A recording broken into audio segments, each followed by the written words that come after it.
YouTube world. This is Disciple coming at you from my channel Not By Sight. Thank you for joining us today. Right now we're going to take a look at the sleeping bag that I used for the majority of my Appalachian Trail thru hike. If you can't tell just simply by looking at it, this is a Zpacks 20-degree down sleeping bag. Now if you go to Zpacks' website, they've got all sorts of different options, widths and lengths. Personally, I am 5'11" and run right about 200 pounds, and so I chose the standard width and I got the extra long version. The standard width, I believe, is 61 inches in girth. You can't pay attention to that. What you need to know is how you fill it up with your shoulder width, etc. So it's something to consider and to read their website, some of the information they give you about sizing. But I chose to go with the extra long version because the way Zpacks sizes their sleeping bags, they rate it to come up to your ears. And being 5'11" and having the regular length or the long length is up to 6 feet in length. And I chose to go with the extra long to where it would come up over my head, because Zpacks' sleeping bag is not really a traditional sleeping bag, but it's basically a quilt with a full length or nearly full length zipper. So I'll explain and even show you here in just a minute. But because I went with the extra long version, I could take the end of the bag and wrap it up completely over my head and then draw it down with the included drawstring and pull it down almost like the hood on a traditional mummy sleeping bag. Yet, when you choose a Zpacks sleeping bag, you get a whole lot less weight. So let me explain some of the features here. So when you're choosing a sleeping bag, there are a million different things to consider. Lots and lots of different options and degree ratings and all sorts of choices to have to make. And there is no such thing as the perfect sleeping bag. Typically on an Appalachian Trail thru hike, you'll need a couple of different bags. You'll need one for the ends of the trail when it's colder.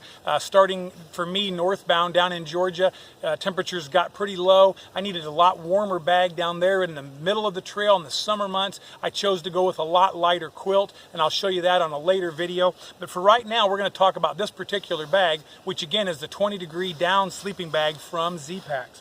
Now on Zpacks' website, when you're choosing a sleeping bag, you can opt for many different custom features. I went with the standard features that they offer, which are vertical baffles, which one of the neat design features of a vertical baffle is you can adjust the down up and down. You can make it warmer in the middle and cooler at the ends, or warmer at the end up top. You can move the down around a little bit, and as you're sleeping, the vertical baffles keep the down up on top of you rather than a horizontal baffle, allowing some of the down to migrate to the sides, leaving your chest or the top of the bag cooler, having some drafts or cool spots. So that's one of the features they offer. The other thing that I chose to go with is just the standard zipper length. I'll call it a 3/4 length. The toe box area is non-zippered. However, the zipper then starts down here, and one of the things that makes Zpacks' sleeping bag different than other sleeping bags versus a quilt is that this has a full, or well, nearly full length zipper. And by the way, you can get the zipper to go all the way down if you want. So the zipper goes up and down, and then the Zpacks offers a clip right here to clip to keep tension off of the mouth of the bag, and then it also offers a drawstring to close over your head and to pull it down nice and snug to trap all your warmth inside. And these are features that are very important when you're choosing a quilt over a sleeping bag, because you can't secure a normal quilt quite like you can the Zpacks. So that's one of the reasons I chose to go with the Zpacks sleeping bag.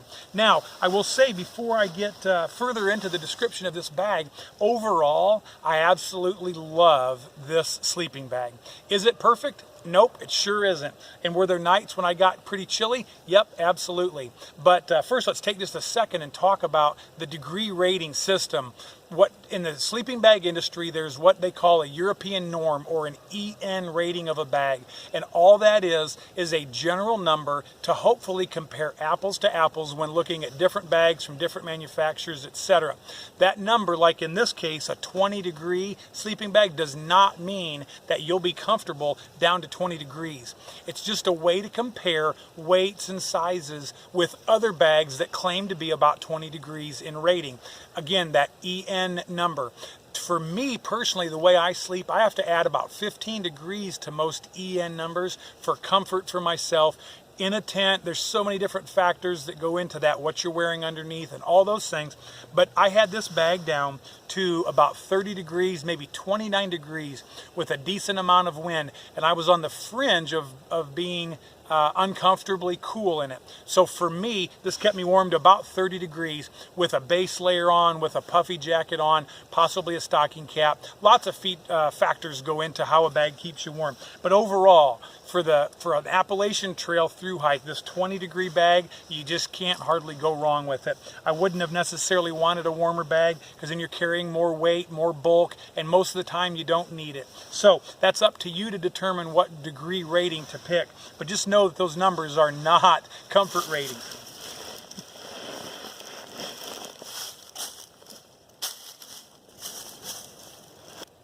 Let's talk about the way to use a bag like the Zpacks sleeping bag, because again, it is kind of half quilt, half sleeping bag. So the configuration I typically used it in most every night was to leave it unzipped, just like this.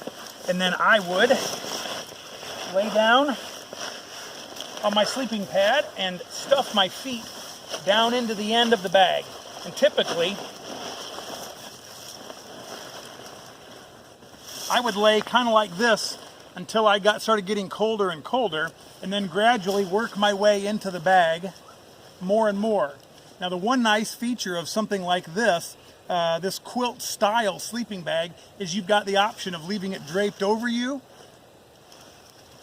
allowing some air to come in, some hot air to escape, keeping your temperature regulated, or wrapping around underneath and laying on it to some degree or another. There's lots of temperature variation with a bag like this. You can tuck it under your shoulders and snuggle down inside and stay very warm. In fact, sometimes I'd wake up and be too hot and I'd need to let a little air escape, which with a bag like this you're able to do very efficiently. There's so much variation to what you can allow for heat to escape and air to come in to keep your body temperature regulated. Absolutely love it. Let me demonstrate what it's like when it's zipped up and I'm able to pull this extra long version up over my head. So this leads us to one of the cons, if you will, of the Zpacks sleeping bag, and that is the zipper, which is also one of the great pros, or one of the great features that's the reason I chose this bag. However, it does add some difficulty getting in and out of the bag when it's zipped, because the way Zpacks designed their bag is to have the zipper underneath your back and the rest of all of this warmed down on top of you to give you a lot greater warmth. But boy, it's hard to zip the thing up and down underneath your back. So what I found the simplest thing to do was to go ahead and zip it up while sitting outside the bag, then worm your way like an inchworm down inside the bag. And one of the benefits on a real cold night, which is the only time you need to zip this thing up, that gives you a little extra warmth by doing all the calisthenics getting down inside the bag. So watch me try to do this. Actually, it really isn't a big deal. Once I figured out how to do it, it's absolutely no problem. I've tucked the bag down, my feet are all the way in the bottom. I'm going to arch my midsection, pulling the bag up. Now I'll sit up and slide down inside the bag.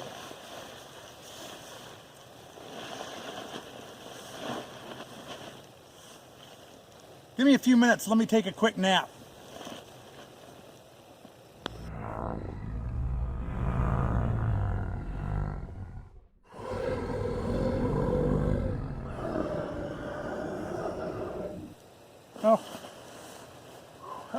Well, good morning. Sorry about that. Thanks for staying tuned through that long winter's nap. So, again, I've chose the extra long version so I can pull this thing clear up over my head and even draw the drawstring down.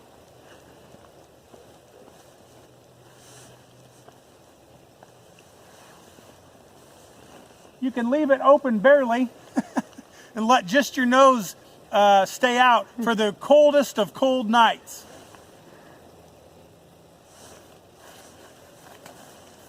And it's not near cold enough to be zipped all the way down inside my 20-degree bag. I'm starting to roast as we speak. So, Just like you got into the bag with it zipped, it's the same way getting out of it. Just simply sit up, pull the material down, arch your midsection, slip right out of the bag. It's absolutely no problem whatsoever. However, I think I can count the number of times that I slept with the bag zipped up, maybe on one hand, on the whole 2,200 mile hike.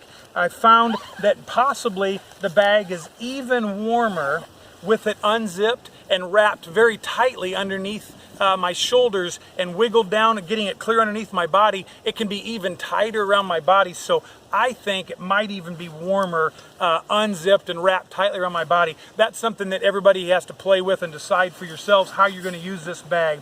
But overall, I have to give the Zpacks 20 degree down sleeping bag just a huge rating, 5 out of 5 stars for sure, because of its extreme lightweight, which, by the way, we'll put a picture down with it on the scale, but I believe it's 21.5 ounces the way I have it configured, with 900 fill down and the regular width, extra long length. So for the weight to warmth ratio, you just can't hardly beat the Zpacks 20 degree sleeping bag. So I need to take a minute and try to mention any cons about the Zpacks sleeping bag, and really there aren't any for me. However, there is a consideration, something that I was concerned about a little bit. But see, in Zpacks seeking to build such an ultralight sleeping bag, they use a 0.7 ounce Ventum ripstop nylon for the material inside and out. They say it has a DWR, or durable water resistant finish, but one thing I noticed was that when the inside of my tent, by the way, this is just a Copper Spur UL1 tent. This is not the tent that I used on my thru hike. However, we do love this tent, so I'm just using it for filming purposes today. But in my tent that I used on the Appalachian Trail, I used a Zpacks duplex tent. Being a single wall Cuban fiber tent, I would sometimes get some condensation inside. And when the foot end of the bag would touch one of the walls with condensation, it seemed as though this material that Zpacks used would very quickly allow some water to penetrate. It would add to the weight of the bag just slightly, and it also would give it a very damp feeling. But I did notice as quick as it got wet, it also dried just as quickly. So as soon as I got to a place with any sun shining or into a hotel room in town, if you lay this thing out, it doesn't take minutes hardly, and it dries right back out again. So again, what can be a con in one situation, like possibly the zipper or this particular material, is also a benefit in allowing you to zip up your quilt and make it into a sleeping bag, or allowing the material to dry extremely fast. So again, just some things to consider when choosing your sleeping bag for your own hike. Here is the sleeping bag all packed away in the included Cuban fiber stuff sack. This stuff sack is just another great feature that you get with this sleeping bag. Stuff down here, 20 degree bag fits perfectly in the bottom of my Zpacks Arc Blast backpack, and it just tucks away nicely, takes up very little room. For a 20 degree bag, you don't get them to compress a whole lot better than this right here. So overall, I like the Zpacks sleeping bag because of the versatility. I used this bag from some of the coldest temperatures to near some of the warmest temperatures, because you can drape it over you as much or as little as you want. When you wake up at 3 or 4 in the morning and you're a little chilly, you can pull it up a little higher on you. It's so versatile. You can allow so much air either in or out. You can zip it up, you can tuck it in, you can pull it up over your head and keep very warm on the coldest of nights. This bag is very versatile, and that's why I like the Zpacks. So hopefully that helps. If you have any questions or comments, please comment below, and I'll try to get those questions answered. Let me know what some of your favorite sleeping bags are for the Appalachian Trail. If you have not yet subscribed to my channel, please consider doing so. It sure helps us. And like the video, dislike the video. Let me know what you like or don't like about these videos. But overall, I just want to give you a great big thanks for coming along with me today.